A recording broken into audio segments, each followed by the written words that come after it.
What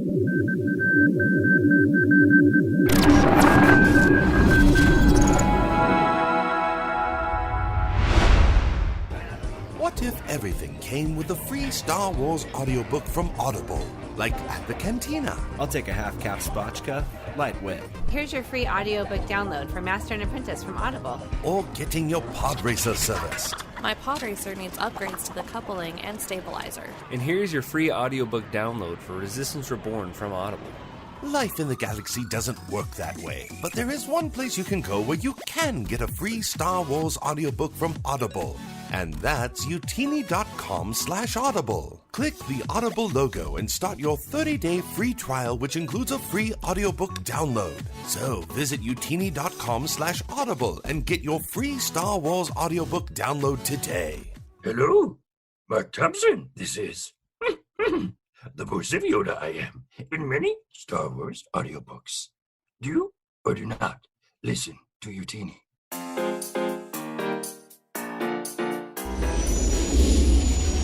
Welcome to the Living Force Podcast. I am Oksana Florin, Deputy Assistant Administrator to the Vice Admiral of the Federation of Trade Route Allocation and Monetization. A Utini production. Here with an offer from His Eminence, the Senior Vice Admiral. Episode 72, interview with Sarah Kuhn. Your spice, for our hard-working slaves, I brought you a sample. On this episode, the Utini crew talks with Sarah Kuhn, author of the Dr. Aphra audio drama. To bring forth the merchandise. And now, here are your hosts, Dr. Corey Helton, Eric Eilerson, and Dr. Charles Henkel. Hello, everyone. Welcome to a very special episode of The Living Force. Today, we have a full house in studio, and by that, I mean in all of our very different states. I'm one of your hosts, Eric Eilerson. Joining me are the doctors. We have Dr. Corey Helton. Hello. Hello, hello. And we have Dr. Charles Henkel. Hey, buddy. Hello there. What's going on? Not much, man. Actually, a lot, because we are also rounded out by the renowned author of the Heroine Complex books, I Love You So, Moshi, Shadow of the Batgirl, and, of course, the recently lauded audio drama, Dr. Aphra. Sarah Kuhn, welcome to the show. Thank you so much. Oh, we are so happy to have you on this show. We've all, in our whole community, been loving Aphra for the last couple of weeks. We can't wait to pick your brain about the second ever Star Wars audio drama. Like, it's still so crazy that this happened. I know. Pretty cool, huh? Absolutely. So let's start out right there. Based on you, how did the Star Wars films and books first ever come into your life? It's such an interesting question because, to be perfectly honest with you, I don't remember a time they weren't in my life. Sure. I grew up with the first movies, the first trilogy, and I think probably everyone here can relate to being a nerd child, and. As a nerd child, I was certainly very obsessed with anything that I even decided I liked a little bit. So I did read a lot of the novels, the tie-ins, the expanded universe. I grew up with all of that stuff. And so it's really cool to have written something in the canon. Yeah, absolutely. Did you have a favorite EU novel when you were growing up, one that just got the binding was all messed up because you read it so many times? I've actually I wrote an essay a few years ago about my obsession with the courtship of Princess Leia. Oh my gosh, Stacy on our team will love that. She's obsessed with that book. I was so obsessed with that book. And I was actually, because I think, back when it came out, I don't think the internet was really such a thing. So I didn't know that a lot of people actually didn't like it. But I feel those people are wrong. It's okay. I feel like there's definitely a subset of obsessives, and I feel like many of them are women. And I think perhaps the reason, which is part of what I wrote this essay about, is that book is extremely horny, in a really great way. Yeah. And it really lets Princess Leia express some desires and tell Han Solo that she likes the way his pants fit. And don't we all? I think that was pretty. That was like a pretty big moment for my preteen self. So yeah, if I had to pick one, that one certainly sticks out in my mind. Oh my gosh, perfect. And we've talked about that book a decent amount over the years, because there's like the romance novel cover, and then there's like the fake action movie cover, and it's like, okay, whoever you are, they're trying to sell you this book, whether you're into like the horniness of it or the little rancor on the cover. I think it works for everyone. I think I definitely had the romance novel cover. That would have been the one I was very drawn to. Yeah, honest, same. It's right over there. Love it. That's fantastic.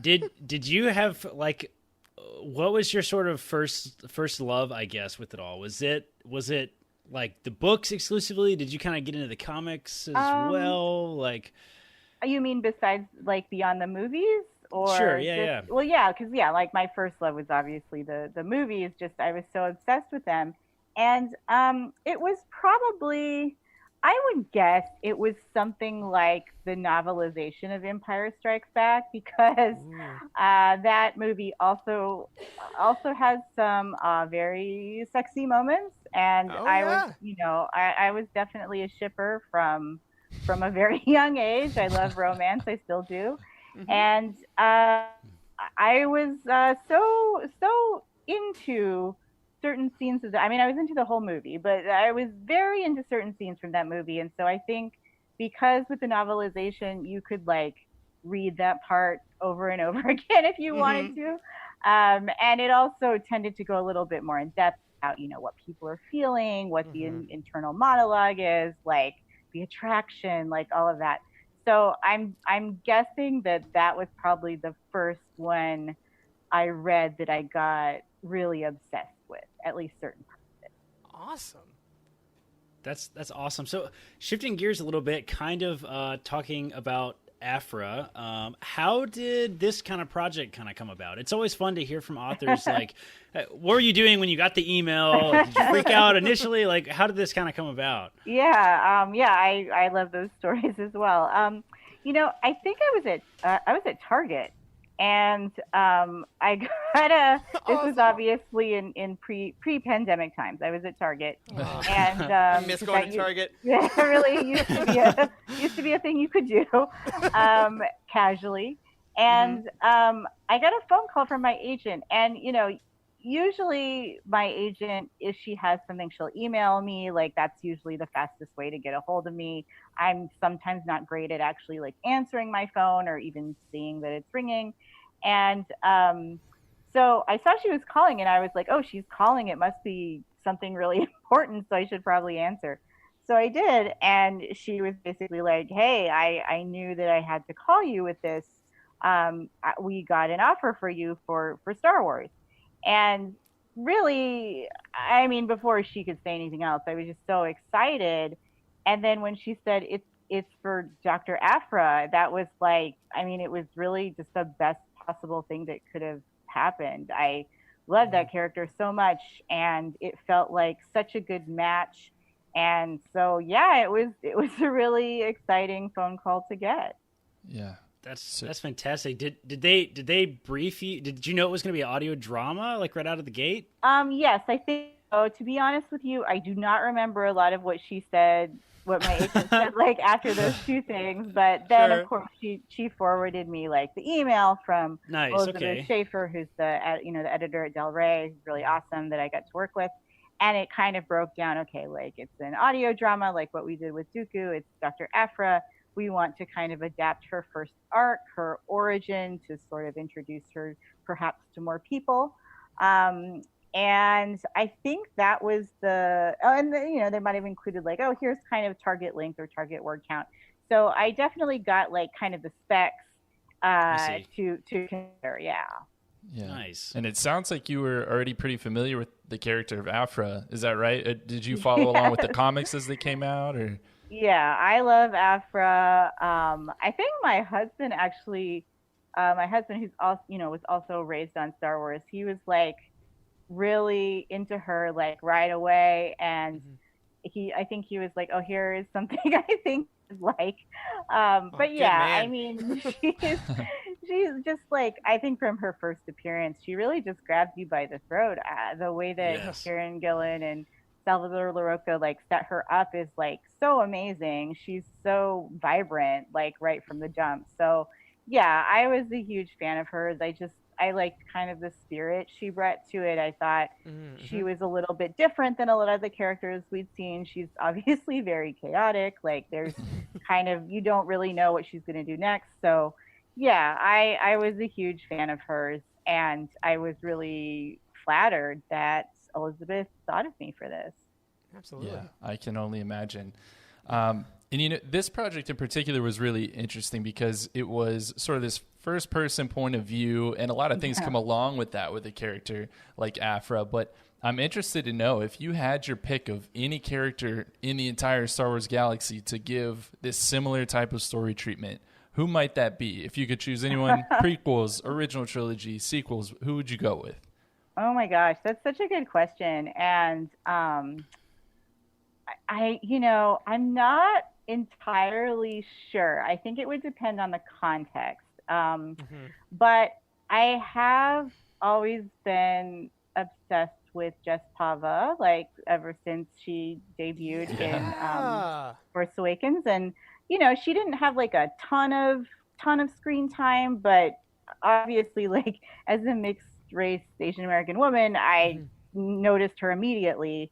And then I remember my friend, one of my friends that I went to that movie with the first time, who's also a mixed race Asian American woman, like we saw her and we sort of turned to each other like, oh my God. And then we were like, oh, what?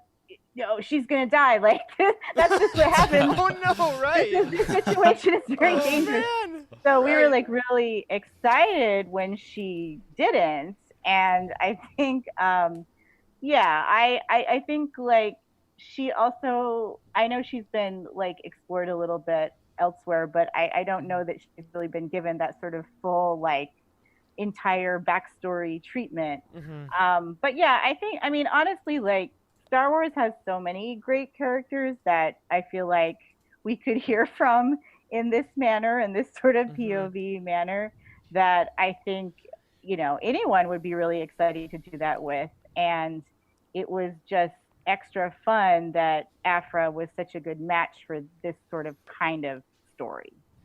Right. And it's fun you mentioned Jess, because then, it gets my mind thinking of all the great audiobooks we've had with pilots, like the Alphabet Squadron books, all the sound effects of the ships. I'm just imagining now the narration of Jess as she's piloting throughout. Like the editors would have a field day with that. I can only...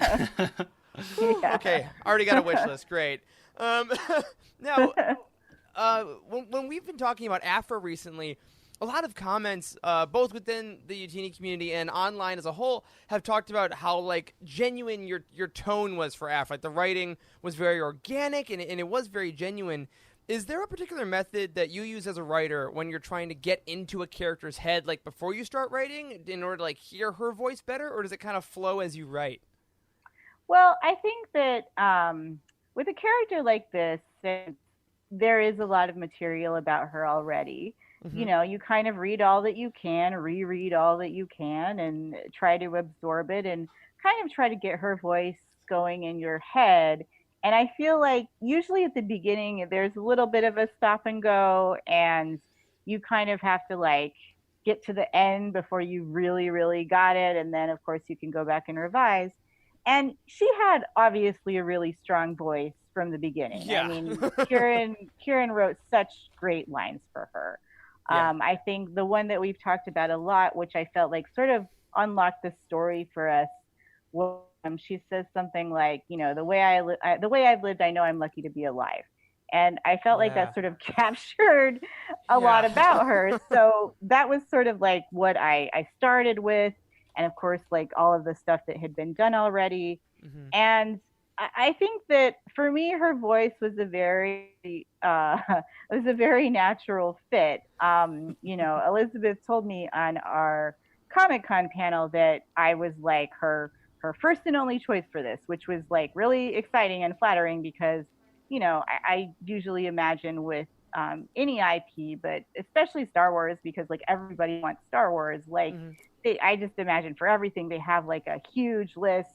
And they're sort of going down the list and, so that was really nice to hear. But I think she saw that there was something a little bit in the same spirit in the heroine complex books. Like those books are very voicey. Like the protagonist is, doesn't really have a filter. Like it's kind of like, it's not exactly the same. And, the protagonists of that series have very different personalities than Aphra. But I think there was something about the style that made sense.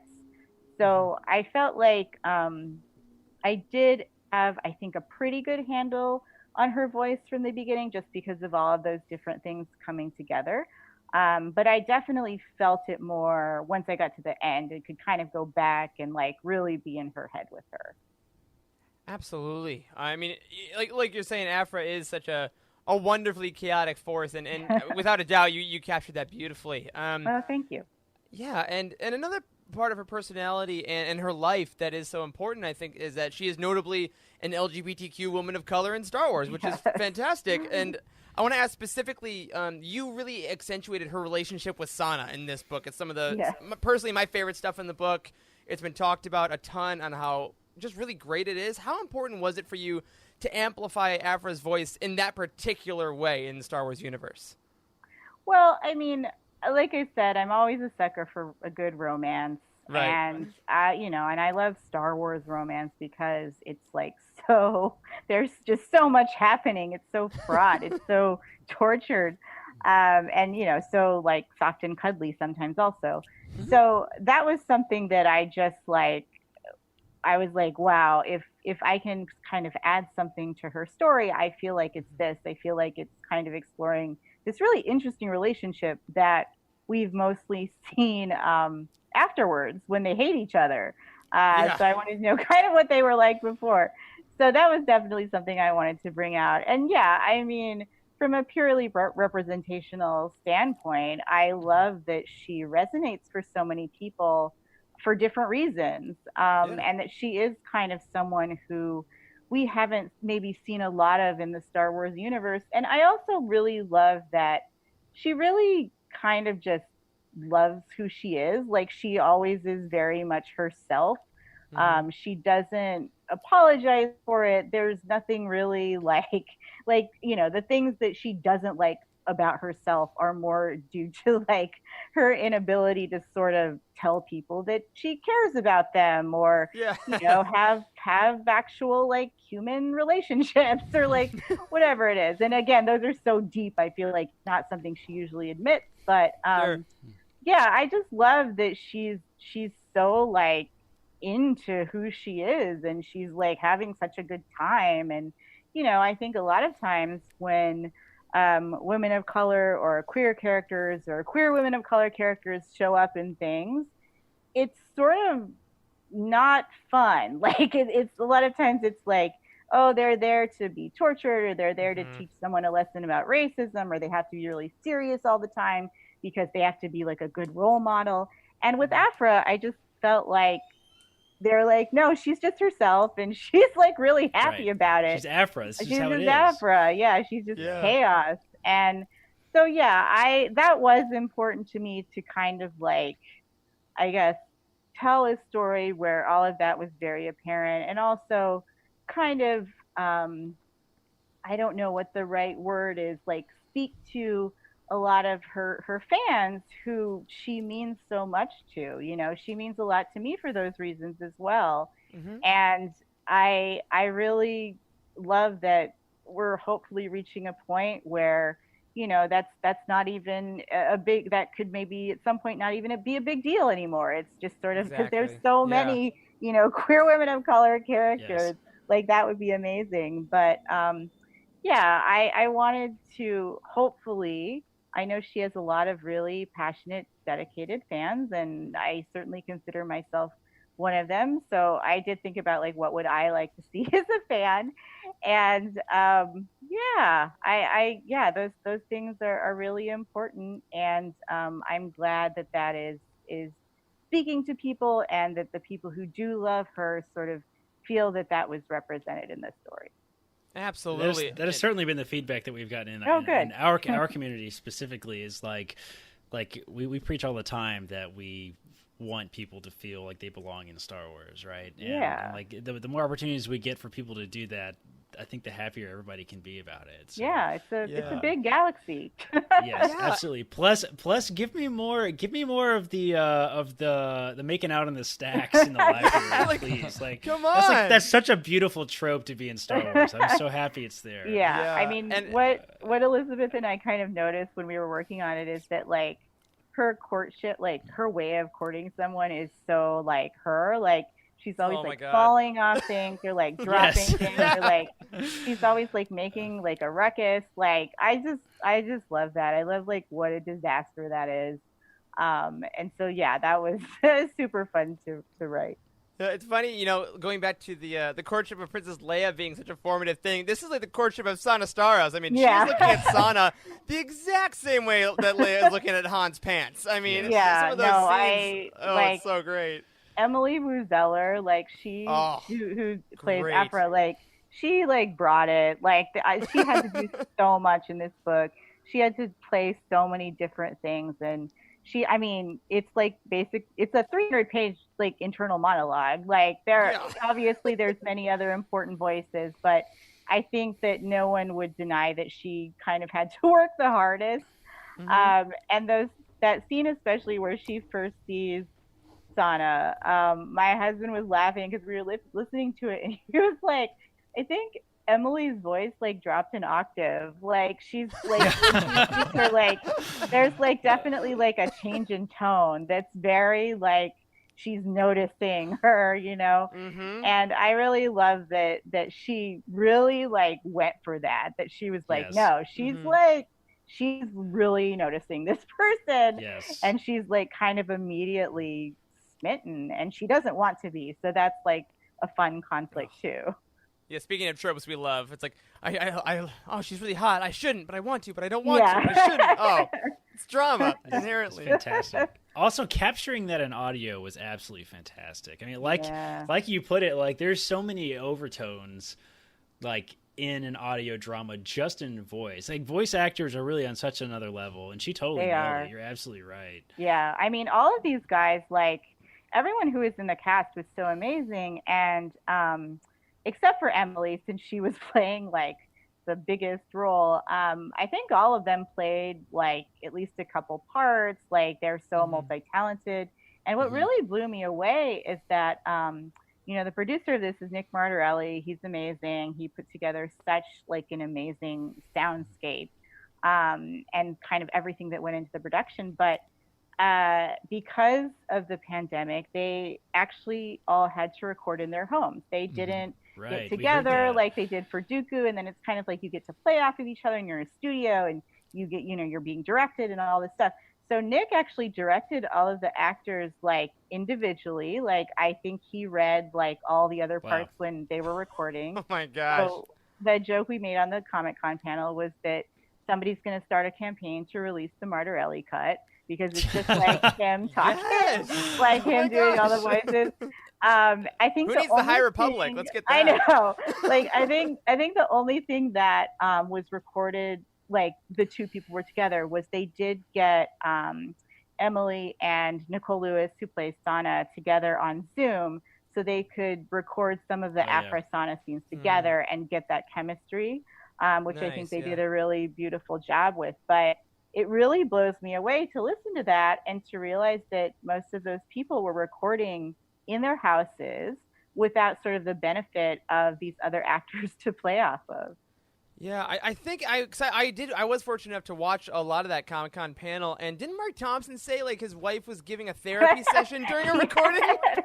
Yeah, and he's like, he has to pretend like he's being tortured or something, so he was like screaming, and she was like, this is like not conducive to giving therapy.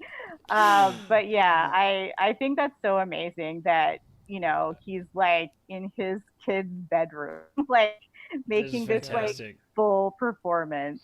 Yeah. Wow. That's fantastic. That my wife is also a therapist. Yeah. My wife is also a therapist, and I can certainly relate to that. I get a lot of the, listen, you need to like calm down. This is not a good time. Oh, fantastic. Man, well, kind of getting back to some of the writing process, we've had the honor of talking to quite a few of the most recent Star Wars authors, at least in canon. And this audio drama thing is pretty new. So what was it like, and how much kind of research did you have to do into writing a project like this, an audio drama, as compared to what you might be more used to?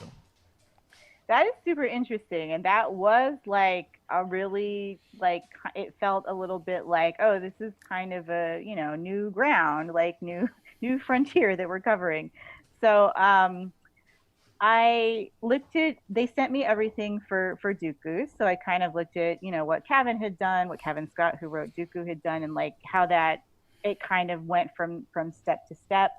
And Nick Martorelli was very generous in helping me sort of like figure out how things work in audio. He sent me kind of a list of like tips or like things not to do, or like, here's some things to try.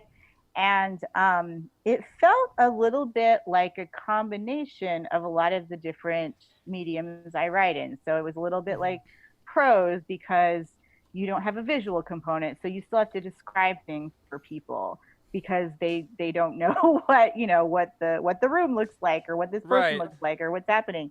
And but then it's also kind of like comics or screenwriting, because you also don't want to disrupt the flow of the dialogue with too much description. You want those scenes to flow so people feel really immersed, and not like it's just kind of a regular audiobook with someone still doing a lot of acting but reading the prose verbatim. So that was super interesting, and it was really interesting, like the sort of things that came up that we were like, oh right, like you can see this on the page, but you can't, like, you don't really know if you're just listening what's happening. So there were little things like there's that scene where they're trying to kind of ambush Luke, and they, like, Afra comes up with this brilliant plan to spray paint 000 gold so that he can impersonate C-3PO. And so we were like, okay, like, she's saying she's going to paint, like, she's kind of like, oh, I have this great plan, but she doesn't say, I'm going to spray paint you gold. So we had to kind of be like, okay, what do we have to put here so that it's still, like, funny? Like, it's not just like, she's like, here's what I'm doing, but that it's also clear what the plan is before they go into the plan. And I think what we did was, like, Nick was like, what if there was kind of a little thing where he's trying to, like, change his voice so that it matches, like, how C-3PO talks, because obviously 000 sounds different. And that led to a bunch of other questions where I was like, okay, well, like, what does he sound like? Like, does his voice sound like C-3PO but evil? Like, is it just like what he's saying is different but the tone is the same? Or does he have, like, kind of a different tone to his voice, so he would actually be going through these motions of, like, changing the way he sounds? So those were, like, really interesting conversations to have, because you sort of realize what makes the story work in one medium needs to be changed a little bit to make it work in another one. Right. Yeah. Well, and that's funny, because as someone who read these Vader comics and Afra comics later on myself, I didn't realize until I heard this audio drama that I was absolutely just putting 3PO's voice in my head for him. Yeah, because I mean, I feel like that's probably what I was doing too. I think that was something that we were like, oh right, that's, like, something we have to consider. And so I think Nick really worked with Sean Keenan, who gives voice to 000, to come up with what that voice is. Like, I think what he said was, he was like, well, I feel like C-3PO has this very, like, he's kind of passive aggressive, and 000 is just kind of aggressive. So perhaps, his accent or his tone or, like, the way he expresses himself is more along those lines. And I think what they came up with is amazing. I think it does sound sort of like what that droid would sound like. Oh yeah, and with people like Sean especially, so many of them came from the Dooku Jedi Lost cast. A lot of them came in. It was funny being like, this is 000 murdering, but also Sifo-Dyas. So it was fun making those little, like, comparisons. That was a good time. Oh, that's fantastic. So speaking of like kind of sounds and writing for that, what was it like trying to write for Black Chrysanthemum? Well, first of all, I had to make, like, a macro of his name, because I never spelled it right the first time. I also wasn't entirely clear on how it was pronounced until I actually heard it in the audiobook. But it was funny because, you know, in the comics, like a lot of those, the sounds, the Wookiee sounds are like, they're written out as sound effects. And I wanted to kind of preserve that. But we also had to be, it was like, okay, if you look at the art on the page, you can tell what the emotion is like behind this roar. But if you just hear it, or if it's like put on the page in the way that's a little bit generic, maybe you don't know, like it's not as clear. And since like you have, just like you have in all of Star Wars, like then the humanoid characters kind of responding as if they understand, and it gives the viewer, the listener, the viewer, the context of like, oh, that's what that person said. So we ended up just, I would put these kind of like parentheticals that are like the mood. And so it was like, it's like this. So it would be like, this is a triumphant Wookiee roar. This is a sad Wookiee roar. I think on the panel, Mark Thompson we talked about the petty Wookiee roar, and he kind of demonstrated what that was. And it was what a gem of a man. I know, he came up with like all these different roars, and I think he played Chewbacca too, so he had to do like different Wookiee voices and make them sound different and make them sound like, you know, the Wookiees that we know, and convey the emotion in the Wookiee roar. But it's funny because I think sometimes people think those are just like, you know, pre-recorded sound effects or something. They're like, oh, they have the Wookiee roar and they just put it in. And I was like, no, there's a performance. Like, if you listen, there's like a real, I think you can tell there's a real performance. Yes. But yeah, those are the days like when I was writing dialogue that was like Wookiees or droids beeping at each other, that you just sort of feel like, wow, my job is ridiculous. Like, I wrote 2 pages of droids beeping at each other, and that is my job. It was done so well though. Like I don't know if you ever played the old like Knights of the Old Republic games, or like I've seen the gameplay or anything like that. But like when you go to the planets of alien species, like you go to Kashyyyk and talk to the Wookiees, it's just literally just like for literally, and all this dialogue is on the screen. It was just Chris like skip. I can't handle listening to this anymore. So like at least it was like short phrases and stuff. I much prefer the emotional Wookiee roar rather than just literally lines and lines of dialogue. So you know, they're like I you know, giving the actors their due respect. They need the performance they can give. Yes. So yeah, that was a lot of fun. Although, my gosh, getting Chewbacca and Black Chrysanthemum talking, it's got to be like Stitch talking to Gollum or something. Like, your voice just has to be murdered by the end of it. Yeah, maybe that was why his wife was disturbed, because he could hear all of that through the wall. Maybe.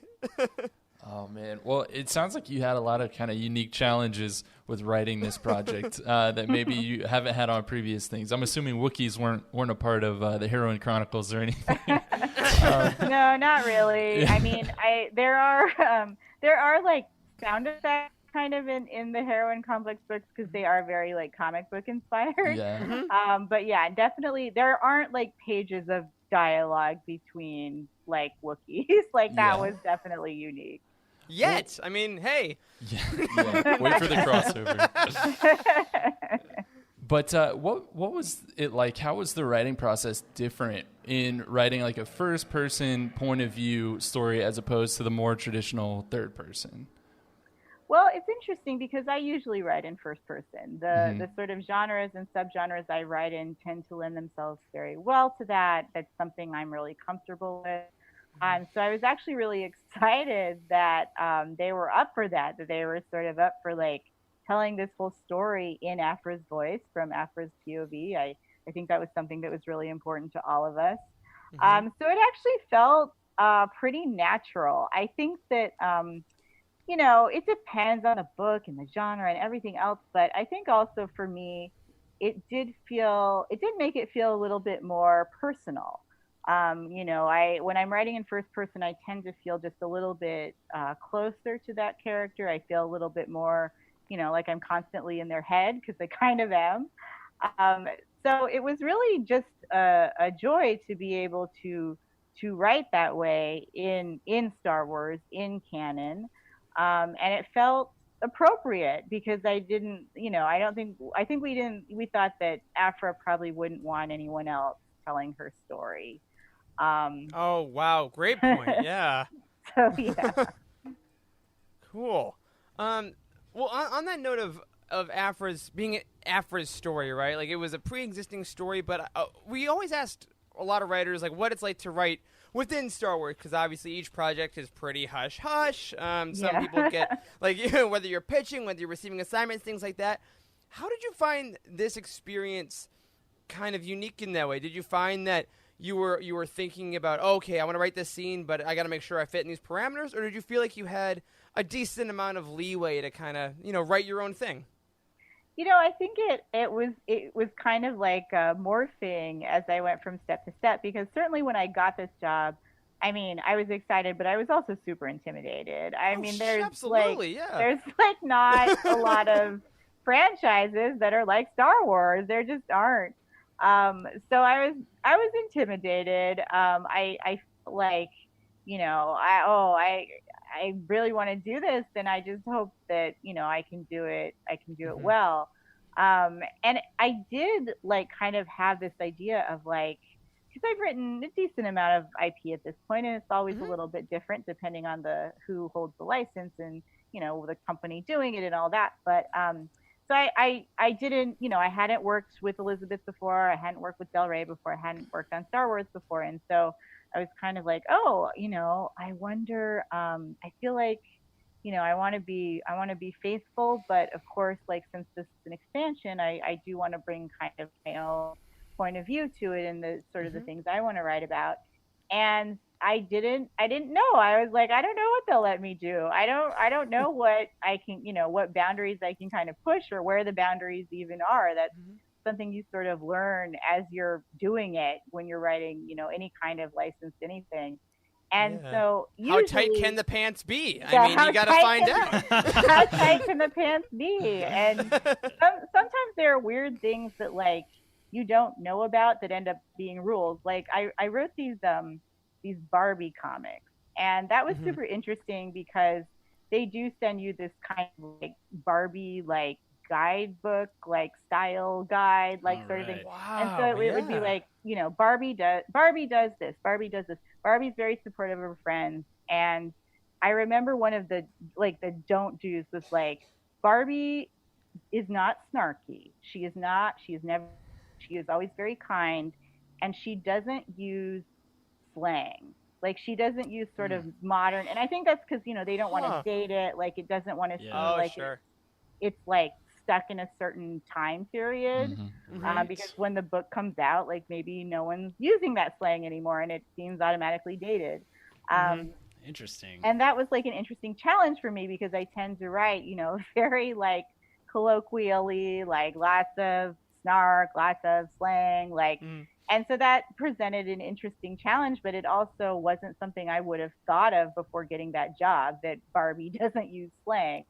And so with this, you're sort of wondering okay, what are the rules that I don't know about? What's going to come up?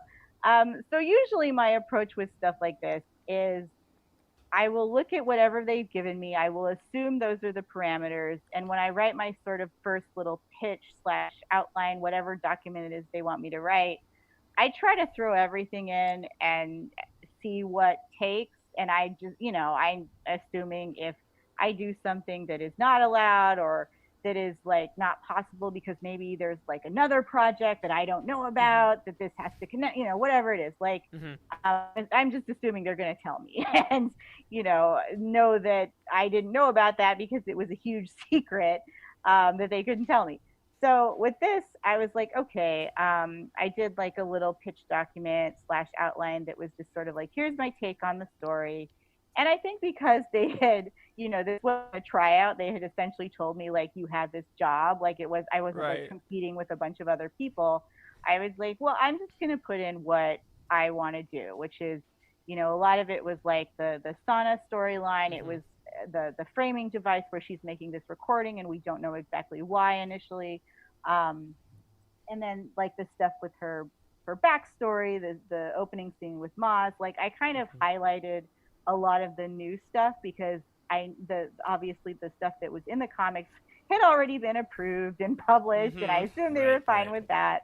And then I was kind of like, oh, I don't know what the parameters here are. I wonder if they'll let me do this. Like, will they let me tell this story with Sana? Will this be something people are interested in? Like, will it be like, oh no, we actually wanted you to focus on this, like whatever it is. But I mean, they were actually very open. I did not get a lot of feedback as far as, the story, or, I mean, a lot of the story was already there, but like the things I added, like, it was kind of just like, no, keep going, like add more. Like, I think they really liked this sort of like way that we stitched it together. So it was an arc instead of, since the comic book was Vader, not Aphra until later. There are parts where like she disappears for a while. And so like, if you just kind of piece together all of her appearances, it could, I think, maybe seem a little piecemeal in this format. So I think they like that I had given it this sort of context and this overarching story and this framing device. And yeah, for the most part, there wasn't really anything that that came up that was like, you can't do this. I think the two things I remember were when they do the deep like lore dive, which I was like, great, because I know a lot about Star Wars, but I know there's stuff I don't know. Like there's stuff everybody like has something they don't know about Star Wars because there is just so much of it. So I think the two things were like, a lot of the planets I had included that were just like mentioned were like planets we already knew, because I was like, oh, like I can't add that to canon. Like they're not going to let me make up a planet. Like I just have to add all these ones that have already been used. And actually they were like, oh, this, we don't want to just mention sort of the things that are in the films that people already know. So can you switch this up a little bit? And like here, maybe when you mention Hoth, could this be like, this could be something else? Like you can take a lesser known planet, you can make up a planet. And I was like, well, of course, if you're telling me that I can make up a planet, I'm going to do that. That's fantastic. So I made up a planet and a system actually called Sargen, which is my name and one of my best friend's names, Jen, put together. Nice. And that's like forever now. That's forever. It's like I'm like, look, we're in the canon. Like it's gotta be a Wikipedia planet now. is like a real planet now. It's like buying a star for someone, but it's better. Yeah, I was like, pretty cool. Maybe they'll put a little thing on Wikipedia or something. Yeah. Or maybe like in the future, some other people will go to this system. And then the other thing was, I think there was a part where I just needed, like, there is like this quippy line, and I wanted to mention like an animal or a creature that was really cute. And so at first I think I just put porgs, because I was like, they have like big eyes, like, and they were like, oh no, like probably at this point, like not a lot of people know about porgs, like probably Aphra doesn't know about porgs, like that's not necessarily something that would be like a common reference at this point in time. And so I was like, okay, what else is cute? Ewoks? And they were like, also still just a little bit early for Ewoks. Like, so then I think finally they were like, what about this like lesser known cute creature that does have an entry on Wikipedia? Like, it's not like at this point people would know about this. And I was like, okay, great.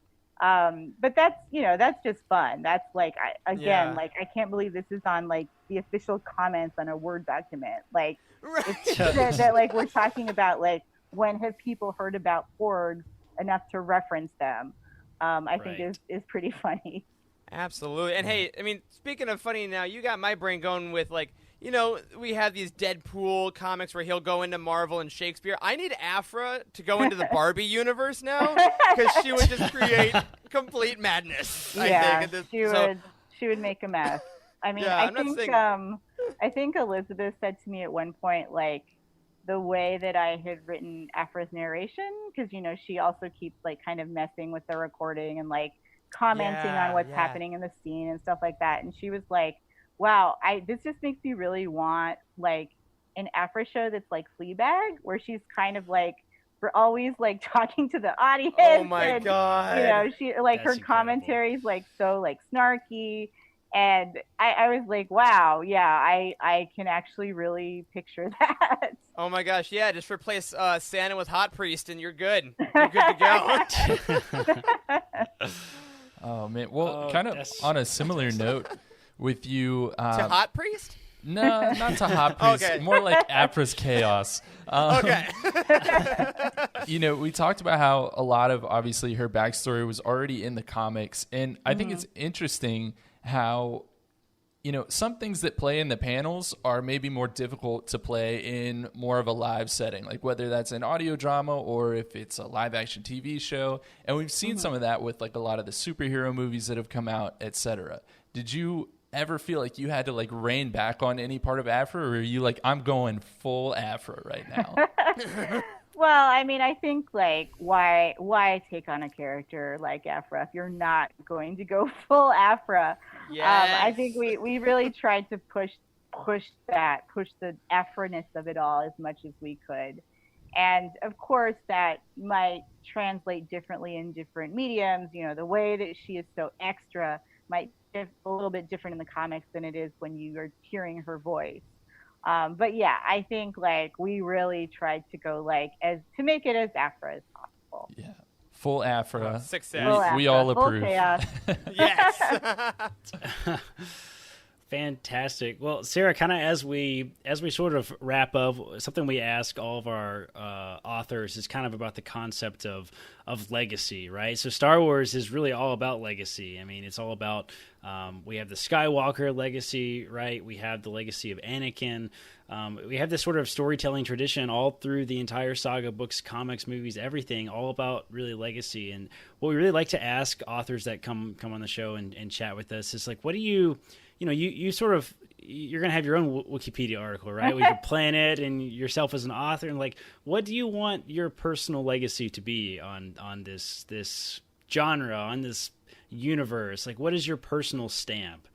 I mean, I would really just love to make people feel seen, like to really make people feel like kind of what we were talking about earlier. The galaxy is big. We all have a place in it. We should all feel like we belong. We should also all feel like we can be the center of that story. I think that a lot of times when issues of representation come up, and as a woman of color, I kind of feel like we're always sort of the last to get anything.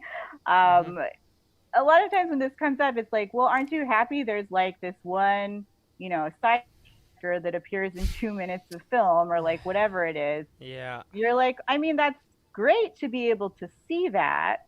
At the same time, there is, a lot of times, not specifically in Star Wars, but just in like any franchise that you're looking at, a lot of times the people who are centered look the same as the people who have always been centered. And so it's kind of like, okay, but I think everyone deserves to feel like they can be the star, they can be the protagonist, this can be their story, they can tell their own story. And I know certainly for me, like sort of like growing up with a lot of this stuff, like, being an avid consumer of TV and movies and comics and books and everything, like it does have an effect on your life. It does kind of make you feel like, oh, being sort of the center of anything, being even the protagonist of your own life is like for other people. Like, that's not for me. That's not something I ever expect to see. So just being able to see someone like Aphra being the star of something and having like everything about her really centered and having that mean something to people. And I'm very moved by the people who have messaged me and told me like, thank you for writing this relationship, or thank you for writing Aphra this way, or thank you for focusing so much on her and Sana. That's what I always wanted.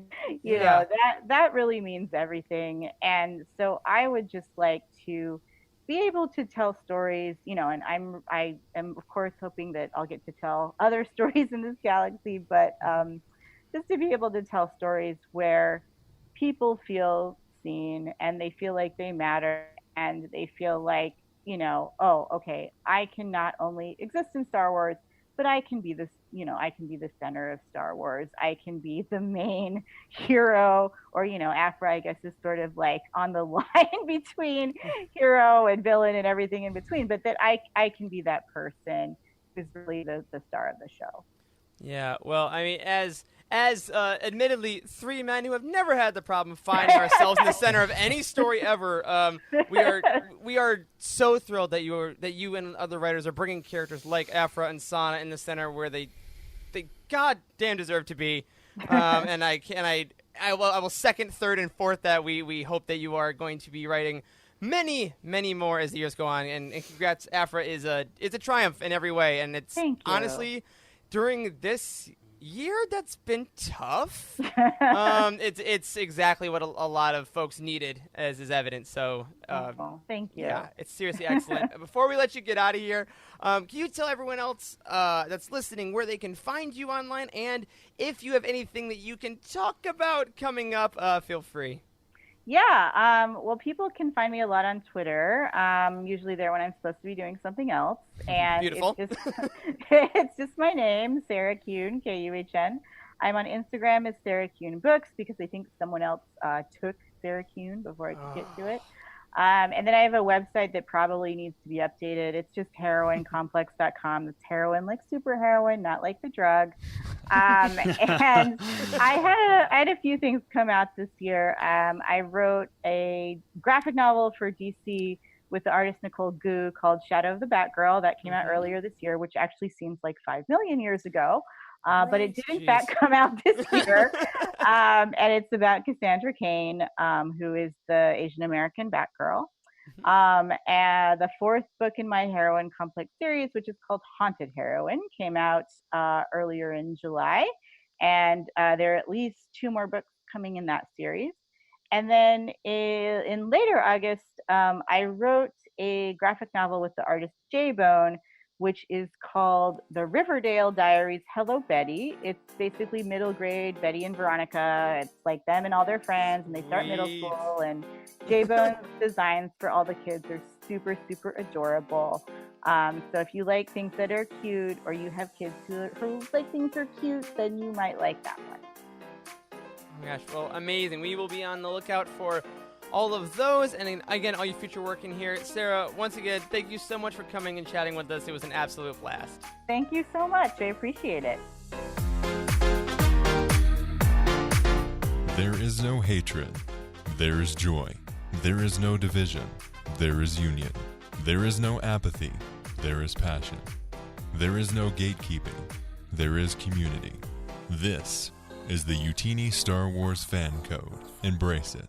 Live by it, and above all, trust in the living force. That's all for this week. Join our community and surround yourself with like-minded fans by visiting us online at utini.com. Until next time, may the force be with you.